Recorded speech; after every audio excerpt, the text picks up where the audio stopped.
So after 230 hours, I have managed to conquer this absolute behemoth of a game. FromSoft's latest entry in their Souls genre is everything one could hope for. It combines every element of their previous games and fits them together nicely in a beautiful and enthralling open world.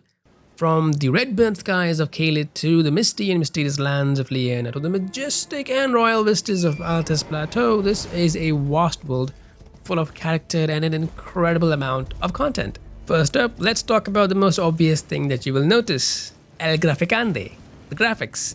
Now, Elden Ring is not an uber realistic RTX enabled 8K graphical showcase like Minecraft, but the art style more than makes up for the graphical fidelity, and it looks gorgeous at times. There are some breathtaking views that almost look like a surreal painting. Graphics have never been the strong point or even the selling point of FromSoft's games, but Elden Ring is beautiful to look at, and it looks sufficiently modern to scratch your next gen itch. I don't really have any complaints. There are some low resolution textures, particularly on the gates of the walking mausoleums, but other than that, I found nothing that stood out. The game looks gorgeous. Now let's get on to the meaty stuff. The gameplay. At a first glance, you would think this is just Dark Souls 4 with a fresh coat of paint. But the more you dig deep, the more you realize that the gameplay has improved quite a lot. In terms of traversal, you now have Torrent, which obviously is quite a big jump. You can also crouch, which adds a stealth element, which is very similar to Sekiro.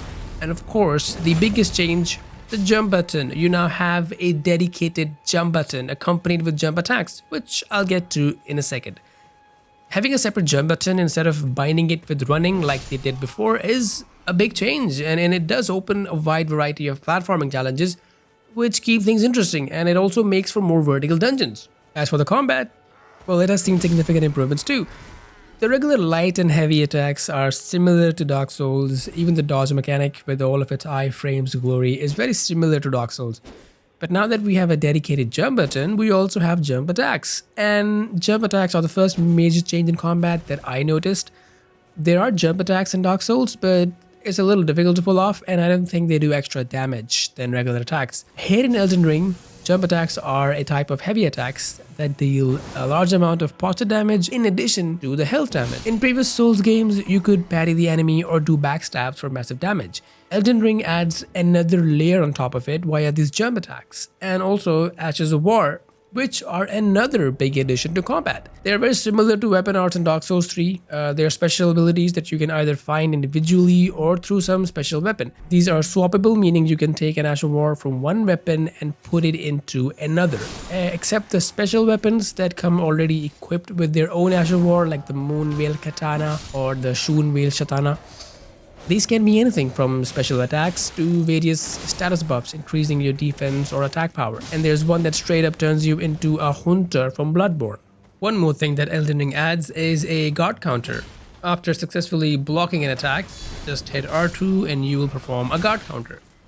Guard counters, jump attacks, Ashes of War, they may seem like extra toppings for people who like to experiment, but these are quite useful.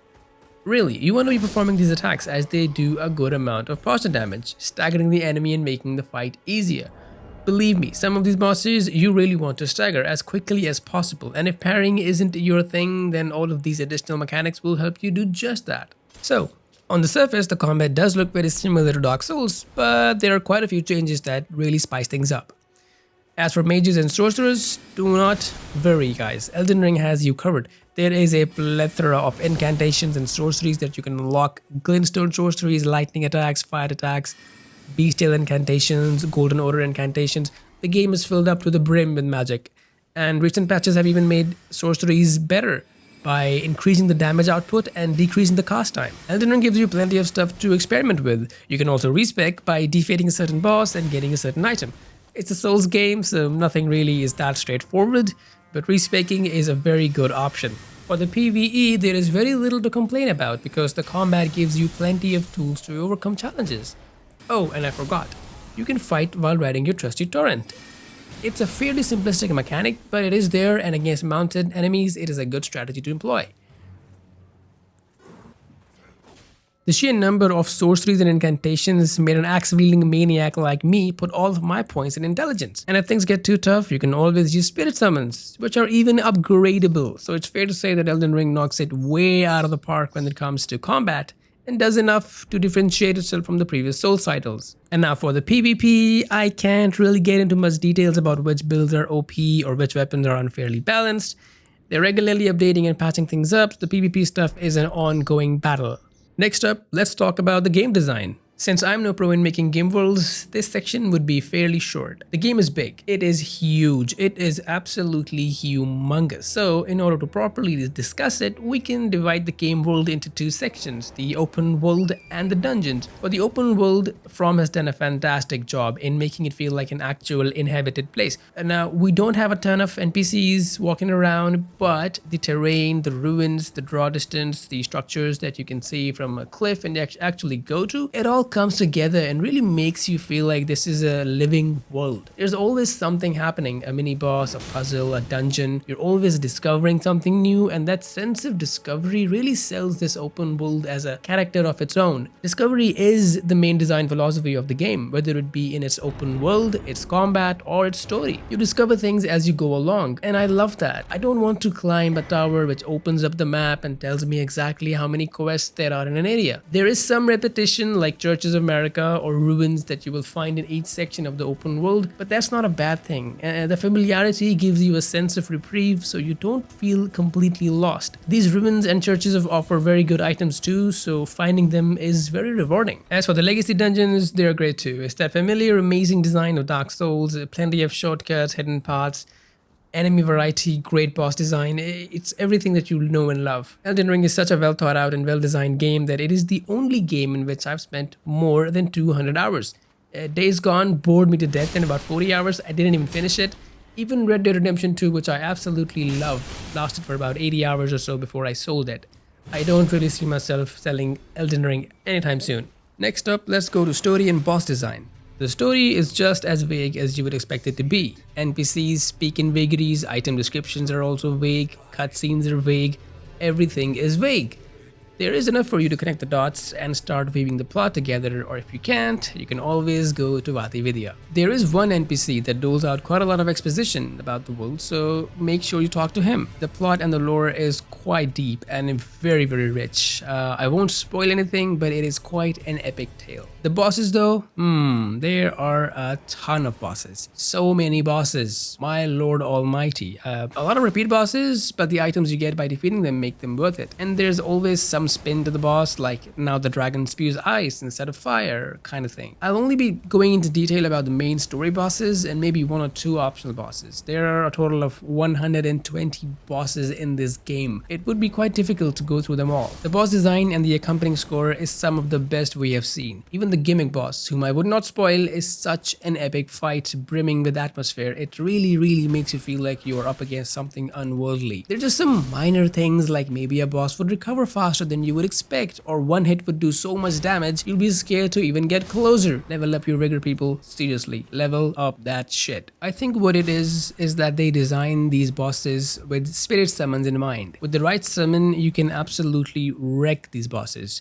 But a 1v1 against Malekith or Godskin duo, oh boy, you will get wrecked. Especially the duo, because they both are quite aggressive. Usually when From does a dual boss, one is slow and one is fast, or one will take more damage than the other one. Not the Godskin duo. It feels just a bit unbalanced for a 1v1. The main bosses are all quite aggressive. While you can dodge about 90% of their attacks, there are some that feel just a tad bit unbalanced. Like maybe they should recover slower, or maybe you should recover faster. I don't exactly know how to put it. Melania, who is an optional boss, is just broken in my opinion. She gets her health back with each attack, even if you block it, which makes you want to dodge her. If you dodge in the wrong direction, she will wreck you and her name will be burnt into your memory until you die. She can also cancel her attacks and extend her combos, and her waterfowl. Oh dear god, her waterfowl is absolutely crazy. She does it once, alright, you can manage.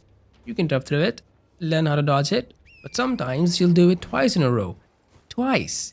And one time she did it 3 times in a row. I can dodge that attack twice, barely. Also, she has a full health bar phase 2 where she can inflict Scarlet Rot while also gaining a host of other bullshit attacks. She is the Blade of Mikela after all, it makes sense. The problem with her is that she recovers a bit too fast in my opinion, and there is no clear tell for her gank ass waterfall dance. And in her second phase, she has multiple leap attacks, so it's even harder to tell what she's about to do when she jumps up in the air. Or maybe I'm just a scrub. I don't know. That also may be the case. I thought Melania was just broken. Overall, the bosses are very, very enjoyable. They look incredible. Their animations are amazing. The voice acting is top notch. Finally, let's talk about the score and give our overall thoughts on the game. The soundtrack is amazing. I mean, just listen to the menu song.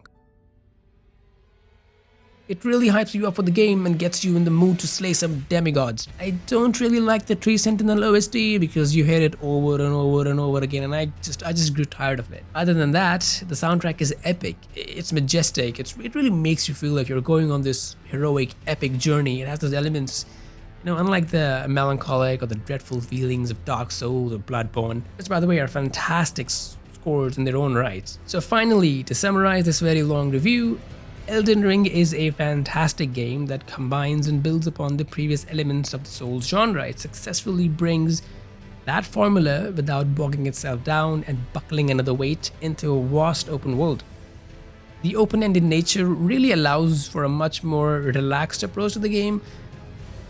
Stuck at a boss, go somewhere else. Stuck at another boss, don't worry, you can go somewhere else. This makes it more accessible to the wider audiences while keeping that same difficulty that the genre veterans know and love. FromSoft are truly masters of their craft, and they have done it again. Despite of some minor flaws here and there, minor repetitions, some boss design thingamajiggers, this is an absolute fantastic game which I think deserves Game of the Year accolades if it wins that. Thank you Miyazaki and co for continuing to give us these incredible experiences. Now please, give me Bloodborne 2. Where in the Bad word. is Bloodborne 2? Give it to me right now.